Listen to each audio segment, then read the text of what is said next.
The ocean is large and mysterious, and the fact that we know so little about it makes it especially creepy. Tonight we will be going over some horror stories involving just that. I hope you all enjoy them. If you do, please be sure to drop a like rating. It helps out the channel immensely. Subscribing if you are new is also very much appreciated, as I'm currently trying to reach 125,000 subscribers, and we're getting pretty close. Anyways, sit back, do whatever it is you do to relax, and as always, I hope you all have a great night. The Challenger Deep is the deepest point of our planet, 6.8 miles below the ground we walk on, and nearly completely desolate. A true marvel on the Earth, and a miraculous piece of geography. Up until recently, most scientists believed that the Challenger Deep was the deepest point of our Earth. Keyword, recently. I work for the NOAA, or National Oceanic and Atmospheric Administration, as a submersible pilot. I've been on countless dives and seen countless things. It's an amazing job, one that I can't imagine ever not taking. If there is one place to appreciate nature and life as we know it, it's the ocean. Yet, the vastness of the ocean is a horrifying concept. We are slow in the water, and in the parts of the ocean where you can't see anything below you, it is hard to shake the thought of some massive marine predator snatching you up in its jaws. Despite this, our research knows no bounds, and around a month ago, my team made a massive discovery. A shift in the tectonic plates showed us that, in the cracks of the Challenger Deep, there was something below it, an entirely unexplored and unknown region of our world. The team was ecstatic, and negotiations for a press release were immediately brought to our supervisor. Unfortunately, he decided not to go ahead with the news just yet. According to him, after talks with the heads of the NOAA, they wanted us to go on an expedition to see what was there, and then showcase our findings to the world. I wasn't pleased with this, but I knew that it would make a better headline in the news if we actually found stuff down there. As one of the most experienced submersible pilots, I was chosen to head the mission. It would be a solo mission, one that, in my supervisor's words, would change the way we saw the ocean forever. So, after a ton of preparations and warnings and papers, my submersible was hovering over the water, my legs pointed directly at the opening to this new, deeper subsection of Earth's crust. My submersible, named Apollo by me, was reinforced heavily, with intense fortifications and the best titanium money could buy. She was a beautiful thing, one that I could never see myself as worthy of piloting.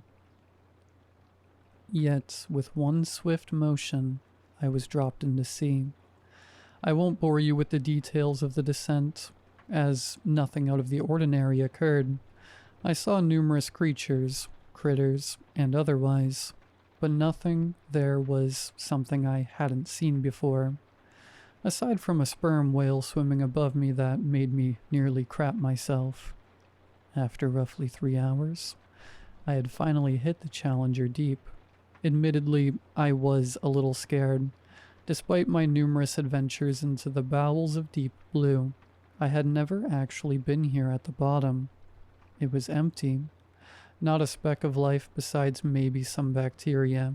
If loneliness could have a textbook definition, it would be this: dark, cold, and desolate.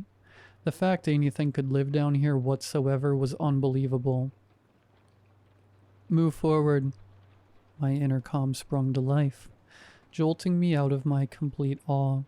I had completely forgotten why I was here, trapped in the sheer complexity of the nothingness of this place. I complied, moving Apollo upwards a bit, and that's when I saw it, a massive gash in the seafloor, stretching for what could have been miles.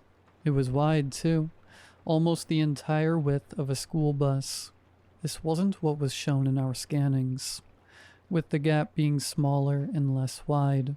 Whatever we had seen before, it had expanded. I reported this to my supervisor, who shared the same mild perturbance that I did. Maybe another shift occurred here recently. Maybe. His lackluster answer to my report did not inspire confidence. But I had to keep going. I am about to enter the opening, I said with a very obvious amount of uncertainty in my voice. Go ahead. Good luck, man, my supervisor responded. And with that, I entered the new deepest point of our Earth. The opening was normal in nature, with nothing but rock and earth surrounding my descent for the first 20 meters or so. However, after this, it all became dark again. There was no more wall, no more gash. I checked my sonar, and my mouth dropped to the floor in sheer amazement. I was inside a gigantic cave, nearly 1 mile on diameter. I was at a loss of words, my thoughts taking over where my mouth couldn't. My mind began to race, with intense ideas and fears and terrors unveiling themselves. What could be down here? Is it dangerous? Will I die? Etc. I reported my findings to my supervisor, who was, just like me, completely starstruck. Are you sure that's what you see? My supervisor sputtered out. Yes. The submarine had been equipped with the latest technology, and one of those was a radar, just in case anything like a whale or other large creature happened to be approaching me. This radar never failed, but it hadn't sprung to life in hours due to the lack of anything big at this depth. Yet it was suddenly firing off. I moved to look at it, and to my both amazement and terror, 5 large blips were moving towards me. I tried to keep myself together, desperately breathing in and out in a pathetic attempt to keep myself from hyperventilating, but it wasn't working. Nothing of this size should be down at this depth. My mind began to picture beasts, monsters, and ravenous creatures coming to rip me apart. In my nervous state, I hadn't realized my supervisor had been trying to talk to me. After nearly tripping over myself, I clumsily reopened the line. Why have you stopped? What is it? My supervisor sternly, yet curiously asked. There's 5 something moving towards me, sir. I have no idea what they are. I stammered out, my voice shaky and completely broken by the fear that gripped my throat. Wait, are you serious? How big are they? My supervisor asked. I checked the blips. They were 5 seconds from my position. They weren't massive, but they were still too big for this environment. A solid 7 to 9 feet in length. Roughly 8 feet. Just then, I felt a strong, hard, and intense hit come from the outside. Not like something was trying to break in, but rather like something had bumped into Apollo. I checked the 3D cameras, checking the side at which I felt the collision. I caught a glimpse of a tail, floating off into the darkness. It looked rigid and crustacean-like, shaped almost like an ace of spades. As I tried to make sense of it, another bump came from above. Whatever these things were, they were strong. Not strong enough to break through titanium, but strong enough to move the vessel a solid foot. I checked the cameras again, this time seeing a pair of legs. They looked like they came from some sort of insect, akin to the legs of a spider, but thicker and with barbs. Once again it floated into the darkness. Once again a hit came, this time targeting the pilot's chamber, scaring the piss out of me. I didn't need to check the cameras. The thing hit my window, and it didn't move from my view. I was completely stuck, entranced by what could only be described as a miracle of nature. A living fossil, floating in front of me, locking its round, pure black eyes with me, practically hypnotizing me to admire its sheer beauty, was a massive, yellowish tan, prehistoric creature. A Eurypterid, commonly known by paleontologists and biologists as a sea scorpion. I was dumbfounded. Sea scorpions had gone extinct over 250 million years ago, when the Great Dying happened, otherwise known as the Permian extinction event. Eurypterids were completely wiped out by this, so I was at a loss of words. No words could ever describe what I was feeling. I think it was admiring me back. It surely hadn't seen humans before. It tilted its insecty head at me, wondering what I was. Suddenly more of them came to the window, dumbfounded at what they were seeing. Baby sea scorpions sat atop what I assumed was their mothers, analyzing and internalizing what I was. I began taking photographs of the sea scorpions and sent them to my supervisor. He beamed back to me on the intercom as the cheers of my colleagues rang out in the background. "This is an amazing find. Do you see anything else?" "Not right now, but I'll update you if I do." As I resigned from the intercom once again, the sea scorpions continued to look at me. They almost seemed to gawk at me, as I did the same to them. Suddenly they all cleared, and a much larger, older-looking one got up to the glass. My submersible had arms, grabbers used to move away debris and rocks/minerals. It moved its shelled body to the arms, rubbing up against it, before lowering its head to show me a large parasite that had binded to it. I was confused as to what it was incentivizing, until finally I understood that it wanted me to remove the thing.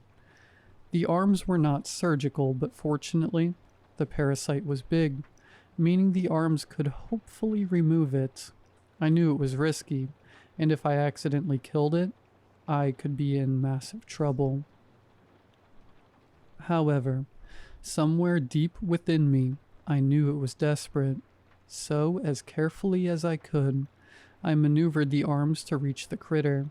It was very much like piloting a claw machine, with every movement a stressor on my psyche. Finally, I had a good grip on the parasite, with the other arm holding the elder sea scorpion's head steady, and with one good tug, the little thing came right off. The sea scorpion jolted, shaking its head in what I could only assume was pain. Yet once the pain subsided, it looked happy, spinning in place with an upbeat pattern. It got back up to the window, and with a happy, almost animal-like bunt against Apollo, it descended back into the depths, with the rest of its family unit following it. With that experience over, I descended further, my mind straight and my heart beating with just a little more pride. I reported the encounter with my staff who, when shown photos, absolutely thrilled. Fortunately, my supervisor was happy with me and green-lighted the further descent. The sonar continued to prove my suspicion, with the cave proving to be a worthwhile endeavor for the entire NOAA. Eventually I reached the middle of the cave when the radar came back to life. Something was approaching the ship again, something absolutely gigantic.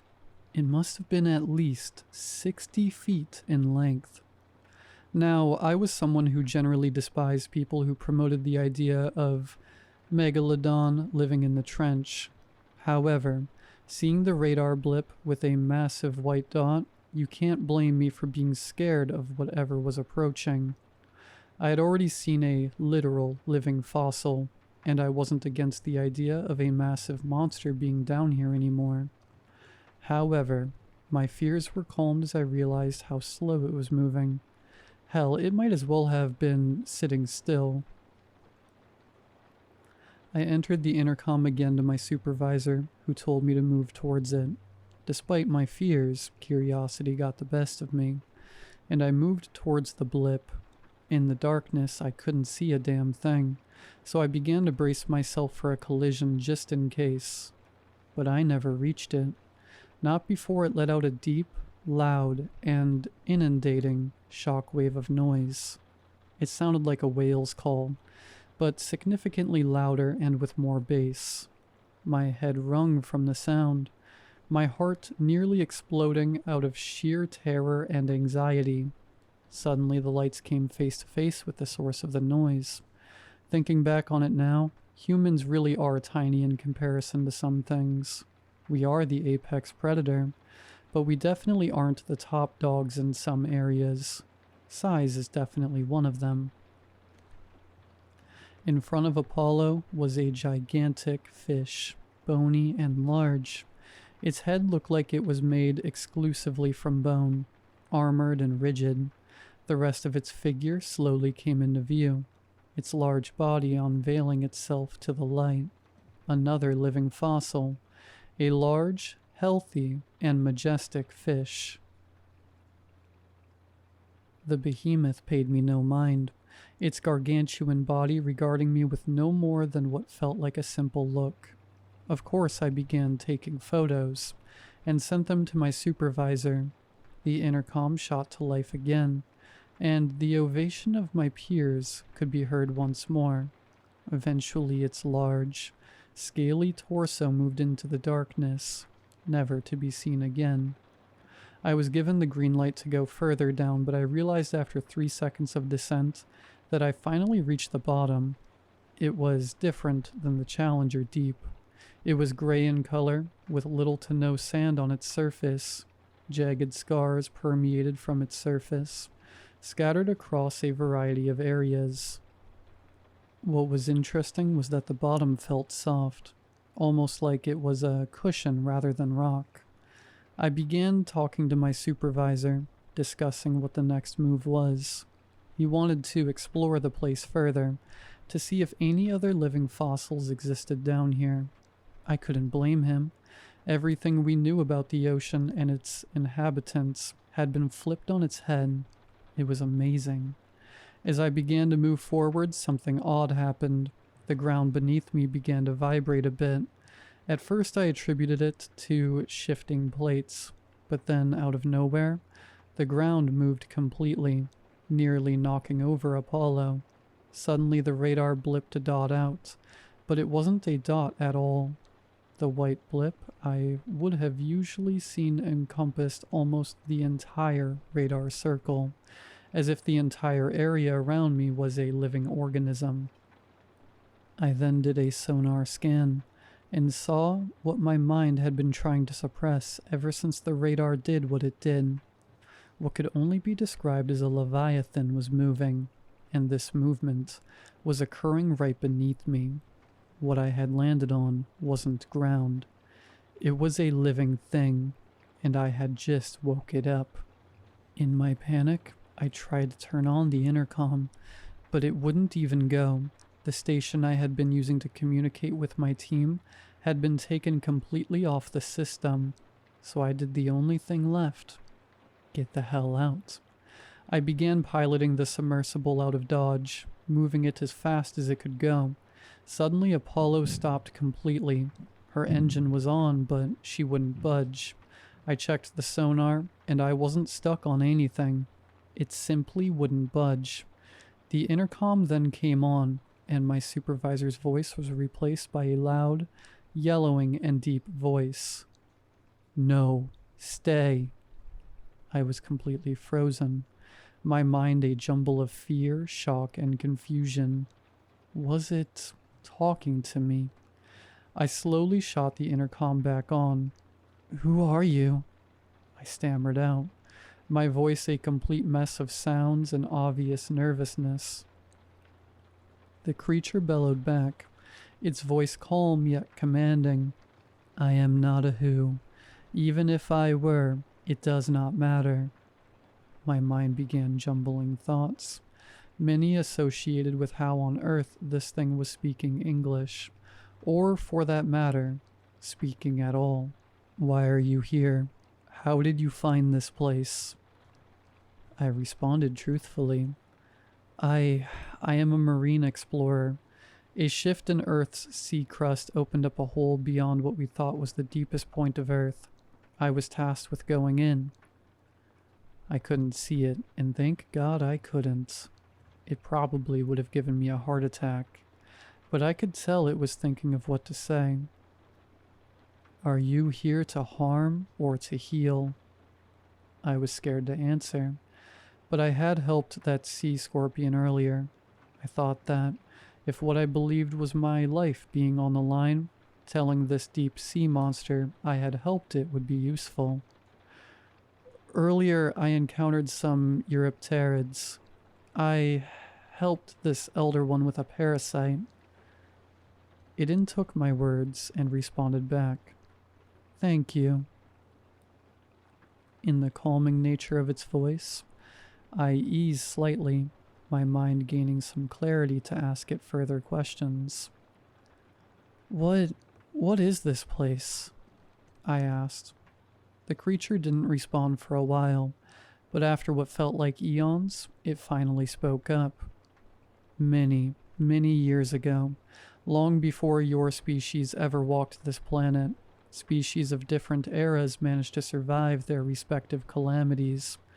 The Eurypterids, as you call them, were not suited for their new world, so I called upon them to descend to this cavern, instilling them with an increased strength and tolerance for the conditions here. As time passed, more water-dwelling creatures came, and now they reside here. I am the guardian of this place, my purpose solely to defend and protect the nature here. I was at a loss of words. This thing, whatever it was inherently some sort of underwater deity. I couldn't even begin to wrap my head around the concept before it spoke through the intercom again. You shouldn't be here. I snapped out of my thoughts, and upon hearing this, I became more confused than ever. I guess it could understand what I was thinking, because it fired up the intercom again. You and your congregation are benevolent, but the rest of your kind is not. They pillage, loot, and destroy the ecosystem above. Many recent underwater creatures have come here, and they speak of you and your species' mayhem. I will seal this hole again, and you are not to ever return here. Do not tell any of your kind of my existence, and leave with the knowledge you have now, but no more. I understood. It was right, unfortunately. I see, I muttered. The beast did not speak through the intercom this time, only making an incomprehensibly loud bellow that, if anywhere else, could have most likely took down a whole city through decibels alone. Before I began to comply and go ahead and ascend, one more question entered my mind. How did you end up here? The intercom stayed silent for the longest time, before it echoed to life for the last time of my journey. Some secrets are best left secrets. A part of me was slightly annoyed at this, but I understood, and so I began my ascent. After resurfacing, my colleagues bombarded me with questions, demanding to know why I had basically gone off the grid. My supervisor was majorly pissed, but at the end of the day, none of it mattered. The next day, in the dead of night, I went back to my post on the station to see if the hole had closed, and sure enough, it did. I don't think I'll ever forget my experiences in the deep, and to be frank, who could? It was a jarring experience, and one that I think I'll never be able to truly comprehend. The media couldn't get it either, as the images of modern-day prehistoric monsters have swept through the internet like wildfire, with every site on the web talking about how interesting this truly is. If another crack forms, or Earth cuts open again and we find another one of these, however, I will not go back, for I still don't know what it was, and I don't want to find out.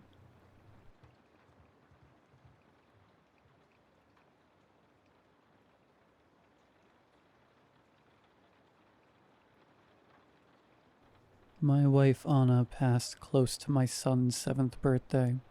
She was off visiting her family in Mexico and suddenly fell ill.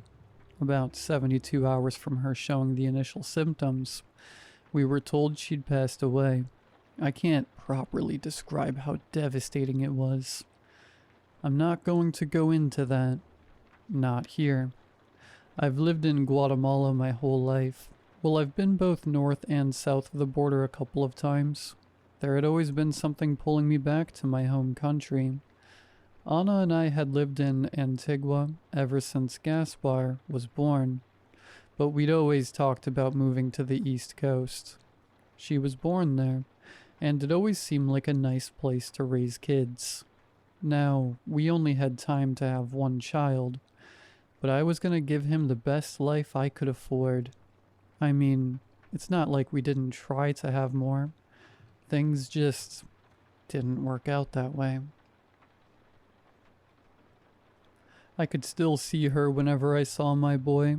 He had her eyes and her brown hair. I couldn't look at him without remembering the promises we'd made. So a couple of months after Anna passed, I packed our things and moved. No more waiting. If you continue northeast past Puerto Barrios, there is a small coastal town. You know you're getting there when the road turns to dirt and the jacaranda trees grow taller. It's like nature knows people gotta stay longer in the sun. So the branches reach a little further and the shade grows a little thicker. I'd grown up working with boats, so it was easy enough to get a job. A couple of folks knew Anna's family, so I had a foot in the door before they even met me. I got a cheap house made of beautiful smooth white stone, and one wall which was just raw exposed brick. It really reflected the town, stunningly beautiful, from the right angle. We moved in on short notice. The house had been empty since the previous owner passed, and the surviving family decided to sell it off. It was nice enough, but you could tell there was more history to it than you might be comfortable with. Little notches on the floor, subtle stains on the walls, a kitchen where the smell of fried fish wouldn't go away. It wasn't unpleasant, just different. Anna's death had been hard on everyone. I had to keep up appearances and focus on Gaspar. But now that I was settling into a new routine, things were changing fast. Gaspar was starting school and getting to meet all new friends. I guess, in a way.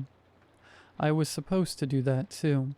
It's silly worrying about whether your work colleagues are gonna like you or not, but it can make or break your social life. And at my age, what little social life you have is precious. As I got used to the new town, I spent a lot of time by the sea. Boats would come and go at all hours of the day.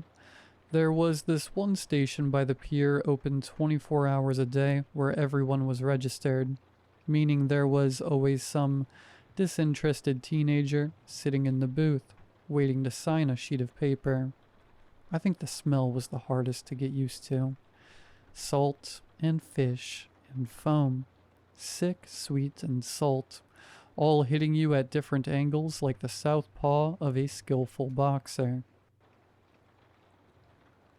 On my first day of work, I was early enough to watch the first fisherman pull into the pier. A tired man in his early 50s pulled a cart with 4 coolers, waving at the tired kid in the booth. He sat down on the bench next to me. Maybe he was overworked, or a little drunk, but I could tell he wasn't all right. He looked over at me with deep bags under his eyes. "You're new," he stated matter-of-factly.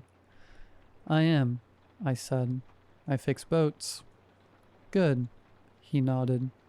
Only reason mine floats is because it's too crap for the ocean to eat. She's not a picky eater, I smiled. What? I said she's not a picky eater, I repeated. You know, the ocean. Don't talk like you know her, Kwate, he said, giving me a cold look. You don't know her like I do. Don't pretend you do. I'm just making conversation. And I'm here to make a good one, he said, pointing a finger at me. Don't think you can figure this place out in a couple days. There's history in this land. There's bones in that sea. You understand? I get you, I said. I respect that. The man got up and dragged his cart along, smacking the side of the wall of a nearby house. Someone was already up to meet him, but they didn't seem too happy about it. I watched two young women help carry the coolers inside, talking to him with tired smiles, and he just waved them off. Don't mind Simon, someone said. He's crazy. I turned around and recognized my employer, Lino. He'd stood there for a while just to see what I was up to.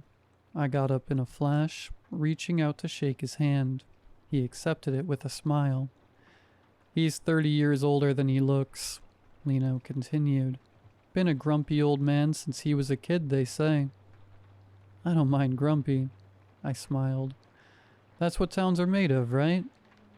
Yeah, Lino grinned. So let's hope we get to be grumpy old men too. Lino's workshop felt like someone's living room. Pictures on the walls, music playing on the speakers, equal smells of motor oil, and Ron Zacapa. Lino was an absolute treasure of a person. If Don't Worry, Be Happy had a face, it'd be him. He had a green shirt that was older than my kid, and this sort of ill-kept handlebar mustache that he kept stroking when he tried to keep a serious face. I couldn't help but think he looked like a tanner Freddie Mercury, minus the teeth. We worked on the engine of a private boat that day. Leisure type stuff. Not anything big and functional. Someone came in saying the engine kept stalling. Lino figured they'd been getting too close to shore and kept getting trash stuck in the propeller. But I convinced him to do a thorough check. We found some engine tearing that might lead to a complete breakdown in a couple more runs. So we fixed it. It was quick and cheap, and Lino charged next to nothing for it despite it costing us half a day to work through. You make people who can afford a boat like this happy, they don't ever go somewhere else, he said. It's not just making friends, it's good business. By the end of our first day, we stopped outside the workshop to have a smoke. I hadn't smoked since I met Anna, but I didn't see the point to stick to that anymore. One puff and I got the coughs. Lino picked up on it, but decided not to ask. Instead, he pointed at a shed just off the pier. You see that? He said. Take a look. Tell me what you see. A shed, I said. Cheap roofing. No. See what's on the roof? I looked a little closer. 2 seagulls? That's right, Lino said. 2 seagulls. Now, have you noticed something strange about them? Other than not pooping on me? No. Yeah, but that's just the thing. There are gulls everywhere. Listen. I took another puff of smoke, letting it coat my lungs and simmer into my nerves. I turned my head up and closed my eyes. All I could hear was the pulse of the ocean, and the clatter of everyday life coming from the buildings around us. I couldn't hear the gulls. They're silent around here, Lino said. You won't hear them screaming or attacking. They don't do that. BS. No, I'm serious, he smiled. They say so many people died at sea that even the gulls stopped laughing about it. They say that, huh? Well, Simon does. Lino nodded. But he loves those things, so he should know. You can see him feeding them before he goes out every night. I didn't question it. Grumpy people tend to prefer the company of animals. There was a place right next door to the workshop where I could get some cheap tapato, so I bought some for me and Gaspar. I took the long road back home, getting acquainted with the streets and those who lived there. A couple of folks gave me crooked looks and folded arms, but others waved and cheered as I passed. It would take some time, but I could see them warming up to me. By the time I got to the street, I noticed something. There were seagulls all over the roof, looking down on me. About 30 of them all in all. It was true what Lino said.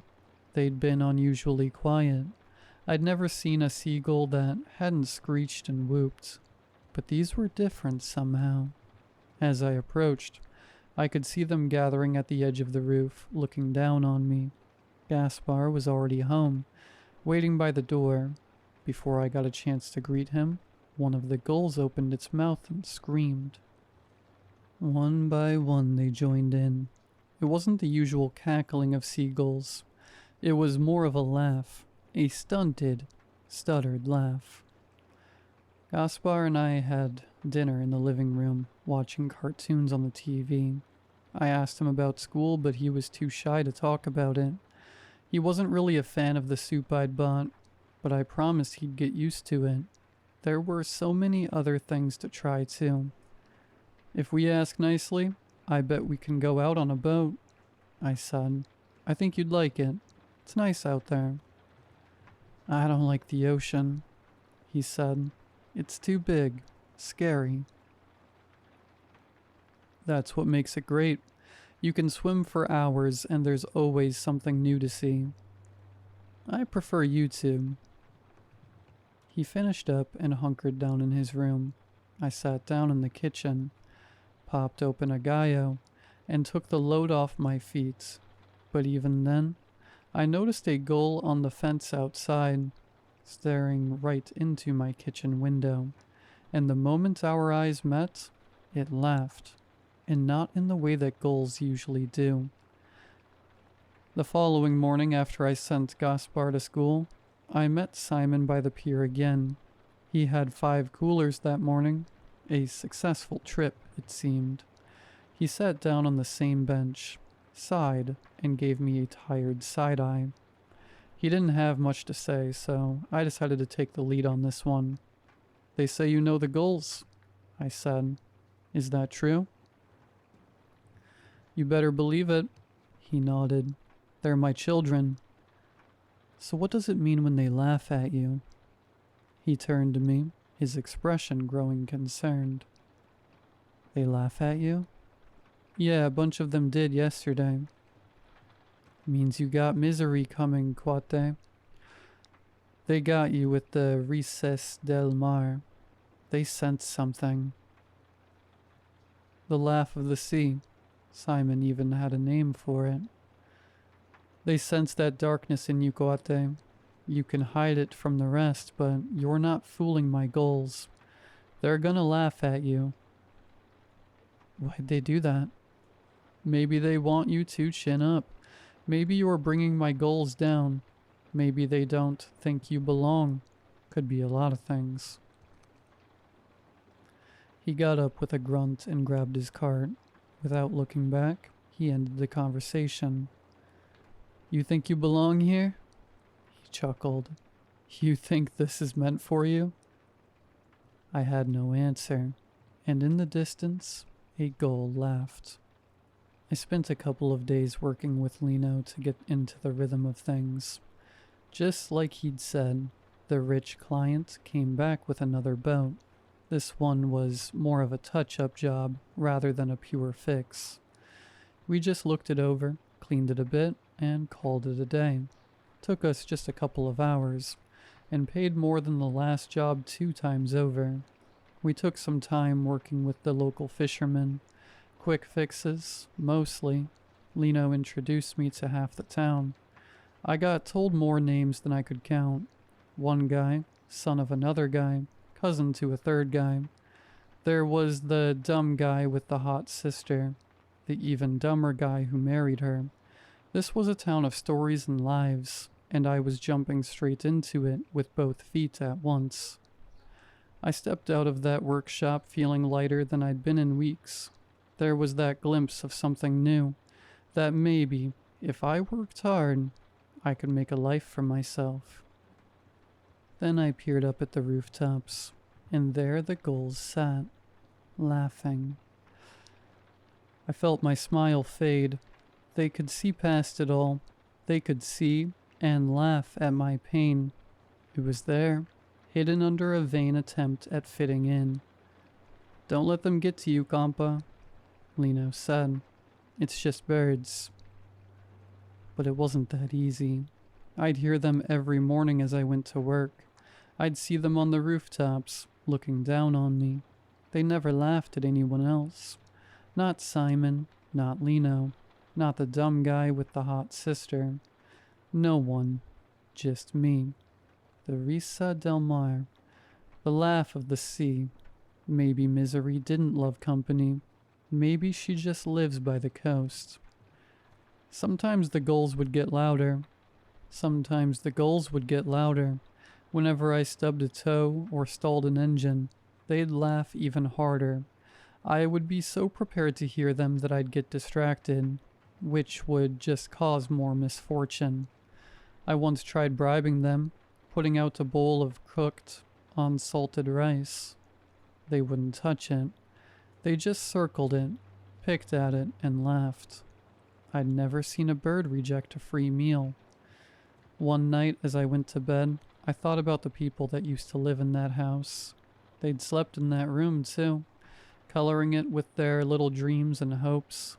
I could almost see myself in 30 years, just like they did, laying in that same room, dreaming the same dreams. But in those moments, the space next to me felt colder than ever. I missed Anna with every breath of every day, but in those cold hours of the night, it just hurt a little more. And in those moments of weakness, where a tear might chase its way down my eyes, I'd hear the gulls outside laughing. "Please stop," I'd whisper into my pillow. "Please stop laughing." That just made them laugh harder, louder. "I've done you nothing. Please." But they didn't stop. They'd laugh all night, hoping to wound me for just a little longer. Lino had a slightly different view of things. He and the other locals stuck to this one saying that would slip out every now and then. "El que mucho se asante pronto deja de hacer falta."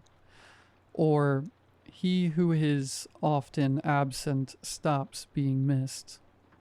You have to put yourself out there if you want to be part of things. So instead of wallowing in self-pity, I was gonna have to put myself on the line. Now, Lino never once asked me about Anna and our lives together. He'd heard a little about it, and he knew better than to ask. So instead, he just did his best to bring me along. Fishing trips with some of his cousins, late nights at the bars watching sports and drinking rum. Gaspar would stay at a friend's house. He was quicker to pick up friends than me, I figured. Lino would introduce me to single women my age, but back off when he realized I wasn't ready. But with every step forward, there'd be that long walk home at night, and every single time, there'd be a gull, laughing its heart out, reminding me that at the end of it all, that room would be as dark as ever, as cold as ever, dead. There was one morning when I hadn't slept that well. As I ran into Simon, the gulls were at full force, circling me, laughing from up high. I snapped at Simon as he came by, pulling his carts. Just 3 coolers that morning. "What do I gotta do?" I asked. "How long are they gonna laugh at me?" "You getting mad at the birds, Guate?" Simon had the same laugh as the gulls. Maybe they got it from him. "I'm serious. I said. This is ridiculous. You blame the mirror for making you ugly, too? Shut up. He stopped for a moment and looked at me, shaking his head. You know the last one the gulls laughed at? He asked. Same woman that lived in that house of yours, not long before she died. You trying to scare me? Ask anyone, he continued. Right before she died, they were all over her. And her husband? Who knows? He never left the house. You'd forget he even lived there. So what are you trying to say? That I'm about to die? Simon rolled his eyes and grabbed his cart. I'm telling you to stop being weak, he snapped back. Have a drink, cut your hair, kiss a woman. He flicked a couple of coins at me as he wandered off, still laughing, just like the gulls. That day turned out awful, just awful. I broke an expensive spare part and cut my palm on a sharp knife. When Lino came over to help, I turned him away. I didn't even think about it. Even though my ears couldn't hear them, my heart echoed with the shrieking laughter of the gulls. The Risa del Mar. When I sat down to clear my head, Lino joined me, giving me some time to calm down. You know the people who lived in that house before me? I asked. Lady de Leon? He asked. Yeah, I remember her. Simon says the gulls laughed at her before she died. Yeah, I remember, he said. Can't say it was a big surprise. She was ancient, but we miss her. What about her husband? Lino raised an eyebrow at that. Then he nodded, as if a light had come on in the back of his mind. Right, he said. I forget about him sometimes. He never left the house, but you could see his stupid red hat in the windows. Did he die too? I suppose he did. Lino nodded. I can't remember. Coming home that evening, I anticipated the gulls sitting in a row along the roof laughing at me. They knew I'd had a bad day, and they weren't about to let me forget it. But they weren't there. The house was empty, not a single gull, not a hint of a laugh. It was nice in a way. It showed me a home the way it was meant to be seen. I wouldn't dread going to sleep that night, but I still felt like something was off. For all the unease those birds brought me, there was something stranger about them suddenly going away. Had I done something wrong? Gaspar? I called out. I'm making shrimp. You want coconut rice or the usual? There was no response. I walked out into the hallway looking around. He wasn't in the living room, not in the backyard either. By the time I dug through his room, I could feel my pulse rising. He wasn't hiding. He wasn't coming out. I called out and there was no response. Gaspar? I kept calling, but he wasn't out back or out front. He wasn't coming down the road. I expected his voice, but got only echoes of mine. He should have been home by now, and the Seagulls were gone. I called his school, but he wasn't there. I asked for the name of his friend, so I could see if he stayed with them for dinner, but I got an unusual response. What friend? Turns out, Gaspar had been having trouble in school. He had trouble relating to the other kids, and they had trouble fitting him into groups. He wouldn't get into fights, but he would blend into the background. They'd forget he was even there. I called every kid in his class, asking if they'd seen my boy. Most of them didn't know his name. No one had seen anything.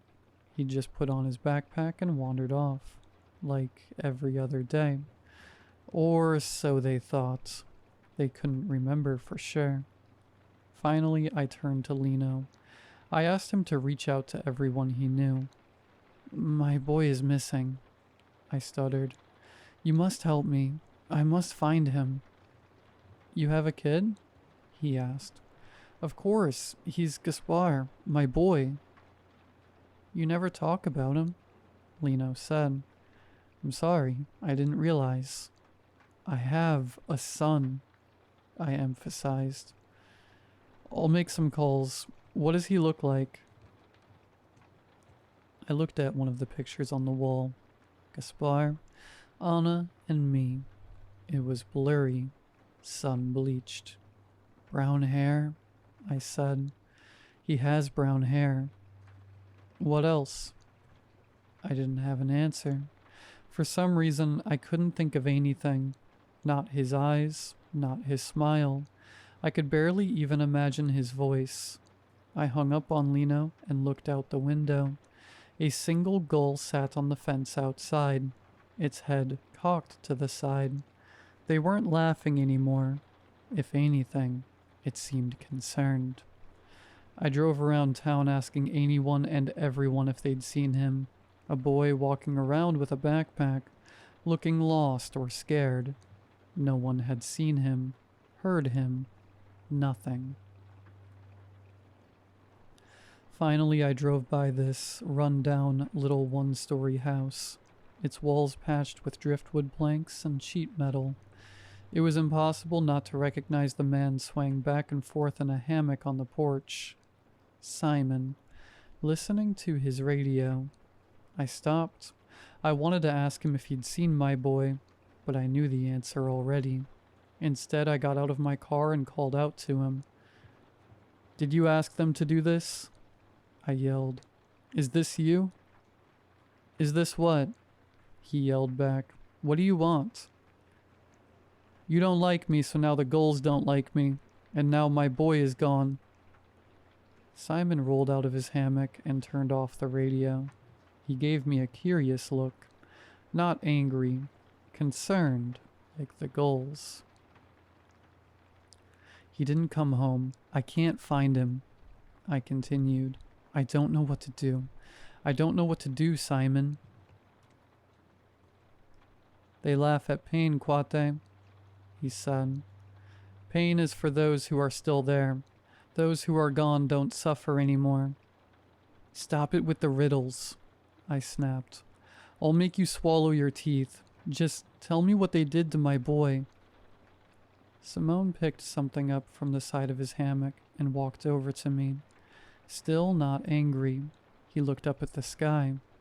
"I don't think they were laughing, Kwate," he said.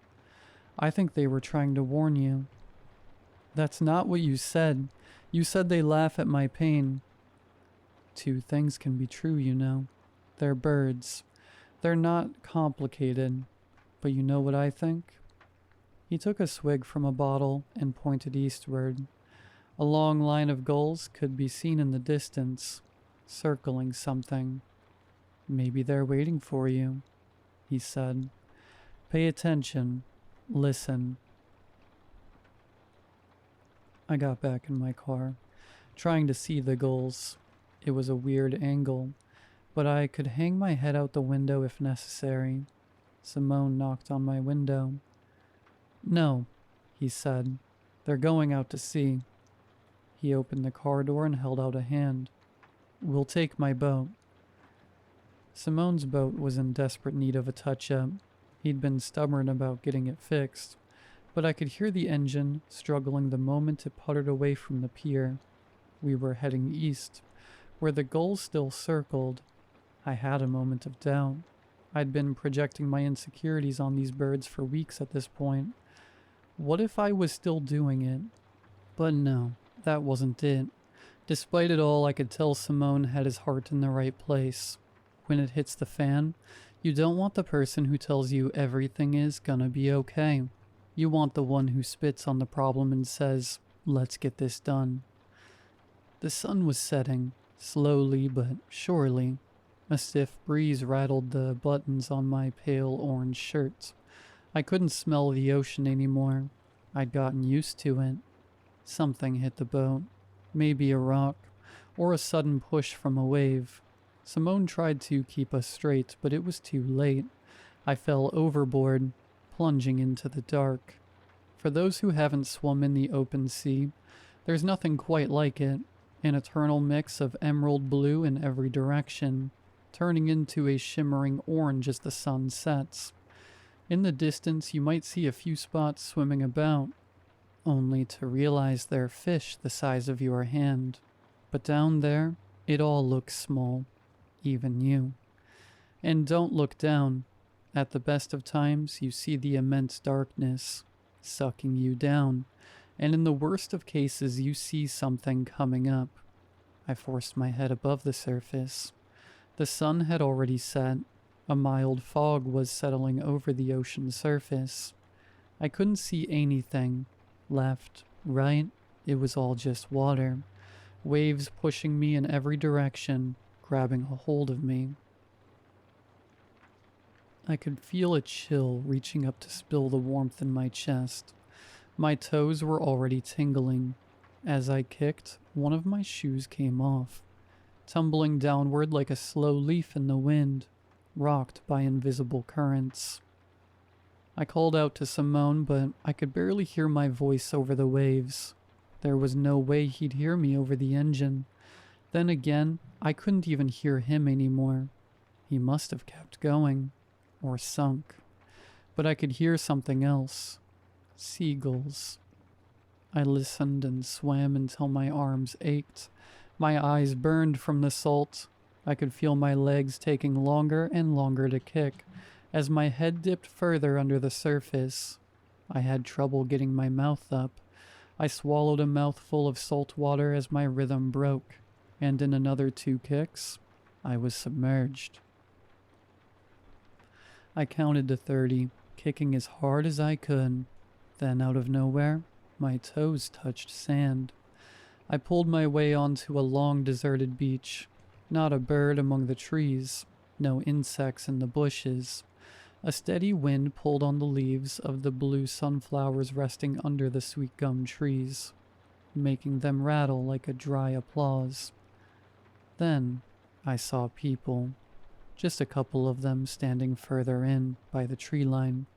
Dark, tired eyes, lips so chapped they looked like leather, a man with a broken shirt hanging off his left shoulder, a middle-aged woman in a folk dress. As I approached, they stepped back. "I need help," I wheezed. "I need to find my boy." They didn't say a word. I took a couple steps forward and they faded into the dark, disappearing into the shade of the trees. They left no footsteps in the sand. There were so many more. The further I went and the closer I looked, I saw them. Quiet people, looking on from afar. If I got too close, they'd step away. If I stopped to look, they did the same. Dark, tired eyes, asking me silent questions. Some of them looked old, not in age, but in clothes. 100 years, 200 years, maybe 1,000. One of them was an old man with an unusual red bucket hat. I looked a little closer but couldn't figure out what he reminded me of. Perhaps I forgot. I'd been so preoccupied with my own troubles and woes that I hadn't considered Gaspar. I hadn't stopped to make sure he was okay. Much like the rest of town, and even his school, I'd forgotten about him. Maybe that's what the gulls were laughing at. Not me messing up another social faux pas with Lino and the boys, but me forgetting to check in on my boy. "I'm sorry, Anna," I muttered as I dragged my feet through the cooling sand. One shoe missing. I was just looking at me. It was just about me. I forgot. There was a fire up ahead, a campfire on the beach. Stepping closer, I could see 2 people sitting on a log, staring into the flames. A tall man and a boy. I recognized neither. I was having trouble focusing on the man. One moment he was tall and slim, the other he was short and fat. He was young, he was old. He was handsome, he was ugly. He would shift and turn as if to change whenever I thought I had an idea of what he looked like he refused to be what I expected. I took a deep breath and stepped forward. The words didn't come from him. Instead, they came from the tree line. A dozen dialects all at once. A single chorus of voices. I cannot care for you, they said. I'm looking for someone, I said. I don't need you to care. Who are you looking for? A cacophony, struggling voices, having been dormant for years. I'd hear them fight to remember the words and to roll their stiff tongues. My boy, I said. I'm looking for my boy. Is this him? They asked. I looked at the boy by the fire. I couldn't say. I couldn't place him in my mind. I could only remember what I'd said about him, or what others had said. I could remember Anna telling me how she loved his curly brown hair, but I couldn't picture it. I care for him, they said. I do not forget. The voices crackled, breaking into monotones.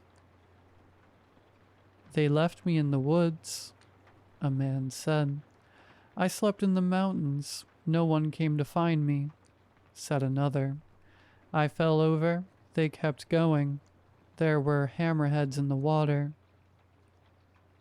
They never asked my name. People abandoned, forgotten, sacrificed, left to die by the side of the road or stuck in a mountain crevice. If he is here, you must find him, the choir said. Will you look? I will look, I agreed. I'll look anywhere. You may have to stay for long, they said, until perhaps you are forgotten too. I don't care. Good. In the blink of an eye, I was along a country road. My leg was broken. I was screaming for help, but no one came. The flies wouldn't stop gathering on my face, picking at dry blood, pain, desperation.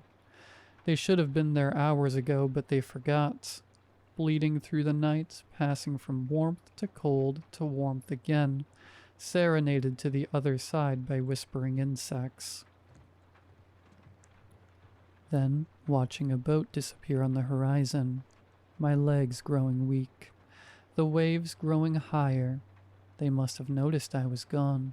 Maybe they did. Maybe they didn't care. Movement in the dark creeping closer. Something brushing up against my leg. Something with rough skin. A single eye reflecting the moonlight as a hammerhead shark waits for me to die. Life after life after life. All forgotten. And at the end of every final breath, the gulls laughed in the distance, trying to make the others see, to listen, to remember. It was ceaseless, relentless.